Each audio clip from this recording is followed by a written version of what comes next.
नमस्कार साथियों, आप सभी का स्वागत है। तो साथियों आज है 12 मार्च। तो साथियों रात को ही जो वो अपना लाइनमैन का साथियों एडमिट कार्ड आ चुका है, आप सभी ने देख लिया होगा आई होप। ठीक है, तो साथियों आज हम देखेंगे मॉडल पेपर नंबर 7 है। इसमें 50 क्वेश्चन रहने वाले साथियों, AG2 मॉडरेट एडवांस लेवल के, मतलब हर चैप्टर से क्वेश्चन रहने वाले साथियों। जो प्लांट असिस्टेंट का जो 22 तारीख को एग्जाम है साथियों, उसके लिए भी ये इंपॉर्टेंट रहने वाला है। ठीक है, तो देखिएगा साथियों, डेस्कटॉप पे पहला क्वेश्चन आ रहा है कि केबलों में आवरण का उपयोग निम्न के लिए किया जाता है।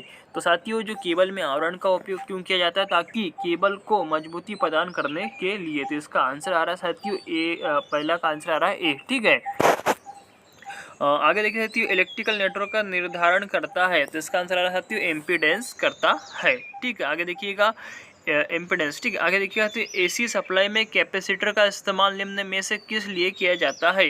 तो साथियों सभी को पता है कैपेसिटर का उपयोग क्यों किया जाता है, तो पावर फैक्टर को इम्प्रूवमेंट करने के लिए किया जाता है। फुल वेव रेक्टिफायर में प्रत्येक डायोड की current rating DC output current की खालिस्तान होती है। तो साथियों कितनी होती है, चलिए देखते हैं इसमें। तो इसमें होती साथी आधी होती है। ठीक है, आगे देखिए साथियों, लेड एसिड बैटरी के इलेक्ट्रोलाइट के विशिष्ट गुरुत्व का मापन इनमें से किसके द्वारा किया जाता है। तो साथियों इसको क्या जाता है, टू वे स्विच के माध्यम से किया जाता है। जब कोर चुंबकीय रूप से संतृप्त हो जाती है तब चुंबकीय फील्ड स्ट्रेंथ H बराबर क्या होगा।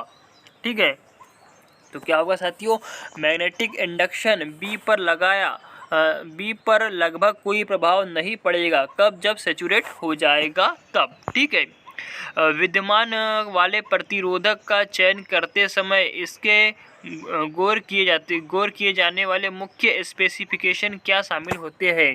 ठीक है, स्थिर मान वाले प्रतिरोधक का जब हम चयन करेंगे तो उसमें हमको क्या क्या बातों का ध्यान रखना चाहिए, ये बोला जा रहा है, ये पूछा जा रहा है। तो साथियों किस किस बातों का ध्यान रखना है हमें। ओम में मान, ठीक है, ओम में मान, वाटेज तथा इसके मान का टॉलरेंस को याद रखा जाता है। तो साथियों आप सभी को पता होगा इसका ट्रिक भी BB Roy, great Britain, very good wife, golden silver, no colour. ठीक है, तो इससे हम लोग क्या करते हैं, इसका मान को निकालते हैं। आगे देखिए साथियों, लेड एसिड बैटरी के इलेक्ट्रोलाइट के विशिष्ट गुरुत्व का मापन इनमें से किसके द्वारा किया जाता है। तो भी ये हाइड्रोमीटर के द्वारा किया जाता है साथियों। बहुत ही अच्छा क्वेश्चन है, इंपॉर्टेंट क्वेश्चन है। ठीक है, हाइड्रोमीटर है ना, बैटरी का अपेक्षित तो मापा जाता है हाइड्रोमीटर के द्वारा। ठीक है, और जो एक हाइग्रोमीटर होता है साथियों, ये आर्द्रता नापता है। ठीक है, तो याद रखिएगा इसका आंसर आ रहा है हाइड्रोमीटर पहला। शुद्ध प्रतिरोध परिपथ का पावर फैक्टर होता है।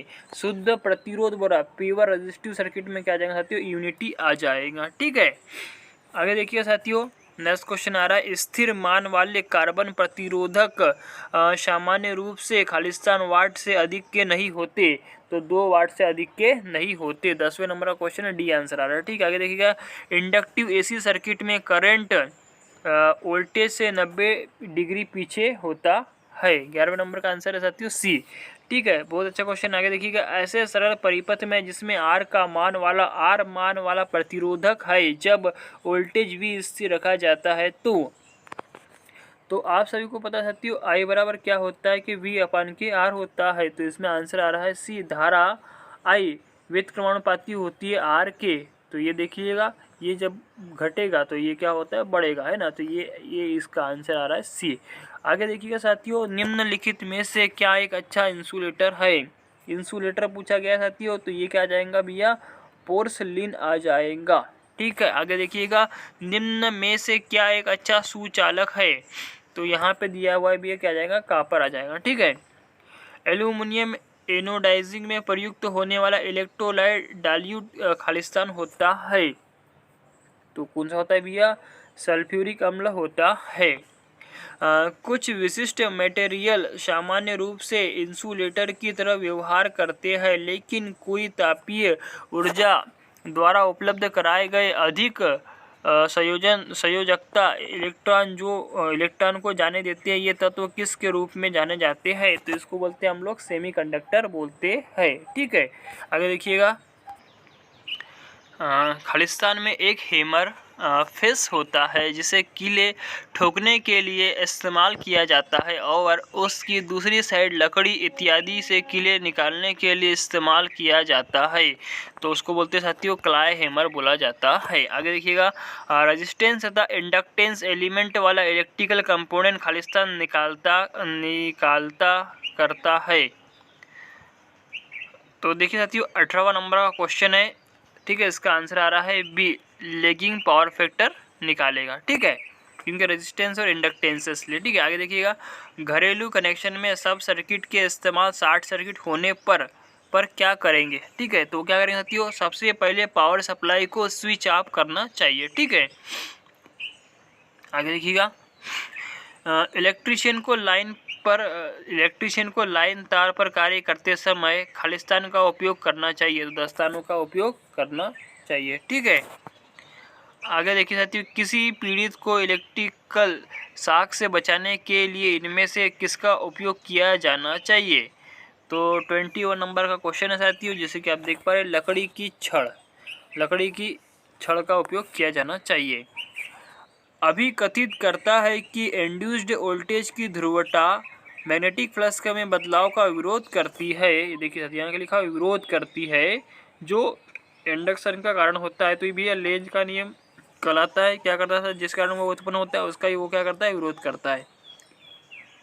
खालिस्तान सामग्रियों में मुक्त स्थान में थोड़ी कम पारगम्यता होती है।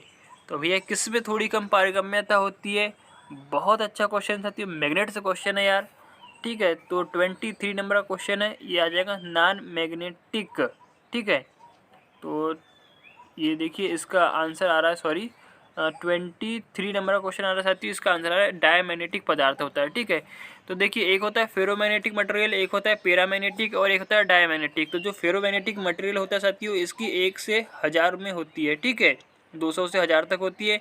पैरामैग्नेटिक साथियों, इसकी जो पारगम्यता होती है साथियों 1 से 200 तक होती है। और जो डायमैग्नेटिक पदार्थ होता है, जो बिस्मथ होता है सबसे अधिक, उसकी क्या होती है, 1 से कम होती है। क्या कम होती है भैया, पारगम्यता। तो इसमें लिखा हुआ सामग्री मुक्त स्थान में थोड़ी कम पारगम्यता होती है, तो डायमैग्नेटिक पदार्थ इसका आंसर आ जाएगा, मतलब कि बी आंसर करेक्ट हो जाएगा। किसका भी है, 23 का। ठीक है, आगे देखिए साथियों 24 नंबर क्वेश्चन है, मैग्नेटिक मटेरियल की विशेषता होती है जो इसमें मैग्नेटिक फ्लक्स बनने का विरोध करते हैं।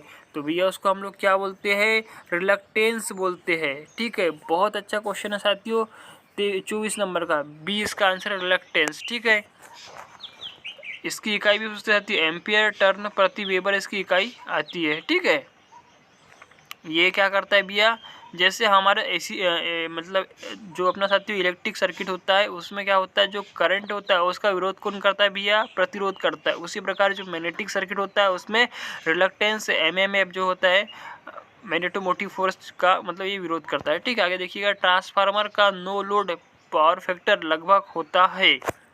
25 नंबर क्वेश्चन है साथियों, बी आंसर आ रहा है, 0.2 लैगिंग। ठीक है, आगे देखिएगा, मेगर के द्वारा वायरिंग इंस्टॉलेशन की टेस्टिंग के समय सर्वाधिक महत्वपूर्ण अपनाई जाने वाली सावधानी निम्न है।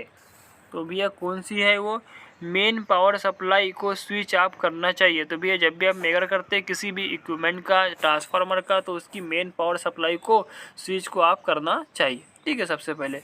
आगे देखिएगा साथियों 27 नंबर क्वेश्चन आपके डेस्कटॉप पे आ रहा है, वह डिवाइस जो ट्रांसफार्मर टैंक में अत्यधिक ऑयल वेपर्स पर कार्य करती है और यह किसी प्रकार की त्रुटि होने पर ट्रांसफार्मर को तत्काल सर्किट से कट ऑफ कर देती है। तो भैया बहुत ही अच्छा क्वेश्चन है, इसको बोलते हैं हम लोग, क्या बोलते हैं भैया, बकोज रिले बोलते हैं। जो क्या होता है, आपने देखा हुआ ट्रांसफार्मर के अंदर में लगा होता है मर्क्यूरी स्विच लगे होते हैं, फ्लूट वाल्व।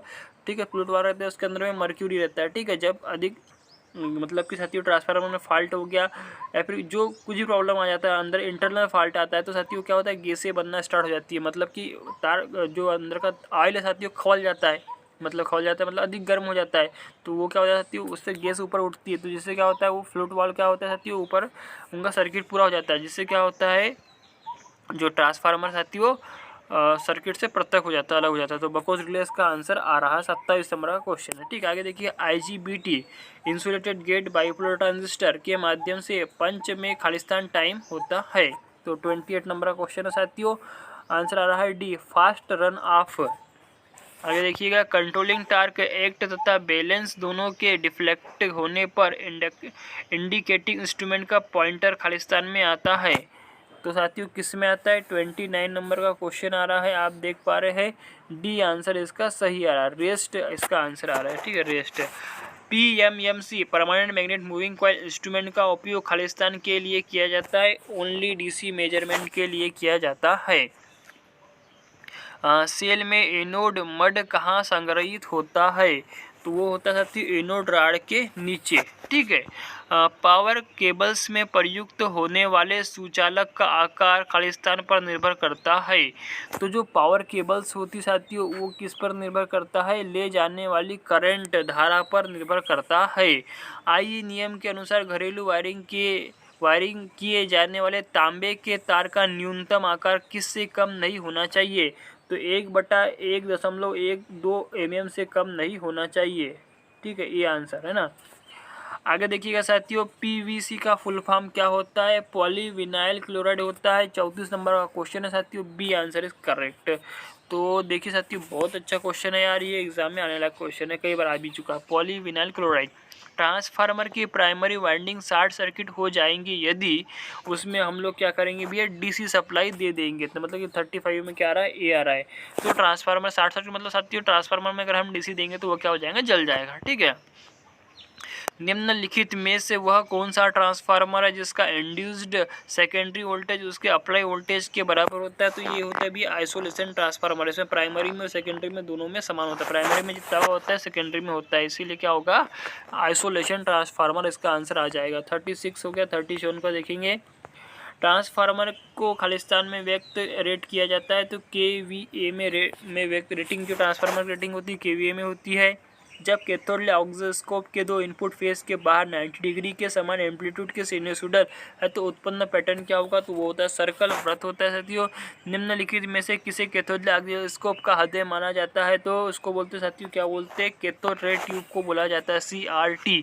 आगे देखिएगा, ट्रांसफार्मर स्टार में है तब उसमें लाइन फेज करंट बराबर लाइन करंट मतलब क्या होता है? तो जो आपको पता होना चाहिए साथियों, जब ट्रांसफार्मर क्या है साथियों स्टार में कनेक्टेड है तब स्टार में कनेक्टेड क्या होता है साथियों? लाइन करंट बराबर फेज करंट होता है, ठीक है।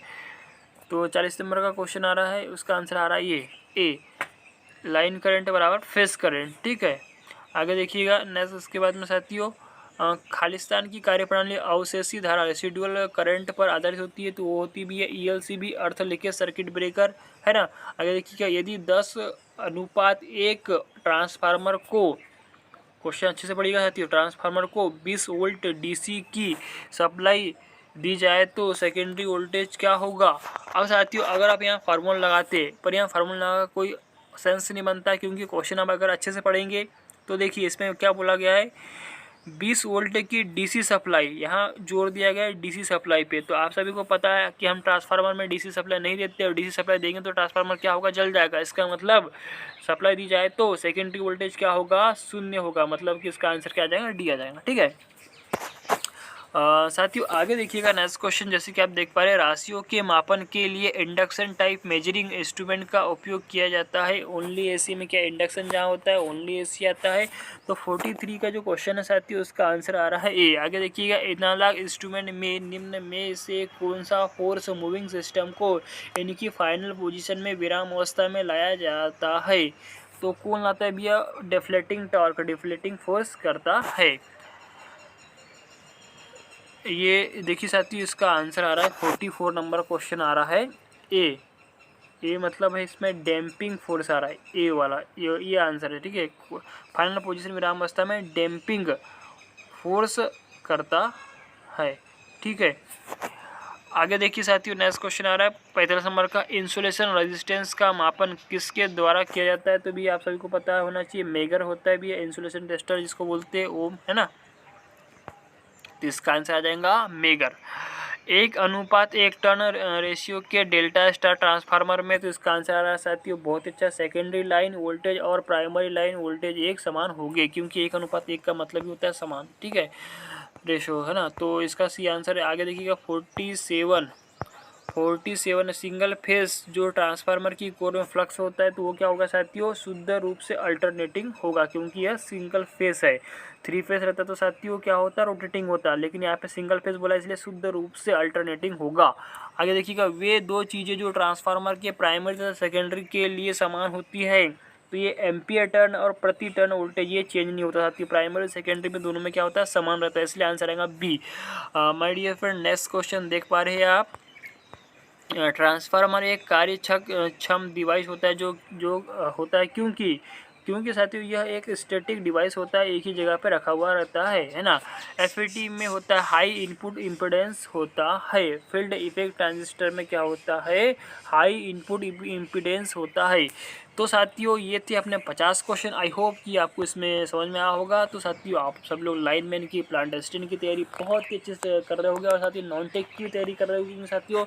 60 और 40 का रेसो है, 60 टेक्निकल है और 40 का नॉन टेक है साथियों। तो reasoning, math, GK, GS plus general science, current affair, इन सबका वहाँ पे एमपीजी के, इंडिया हिस्ट्री सब पूछने वाला है। आई होप आप लोग तैयारी कर रहे होंगे। तो दोस्तों आप सबको मेरा प्यार बड़ा धन्यवाद। चैनल को सब्सक्राइब करें, वीडियो को शेयर करें। दोस्तों आप सबको मेरा प्यार बड़ा धन्यवाद।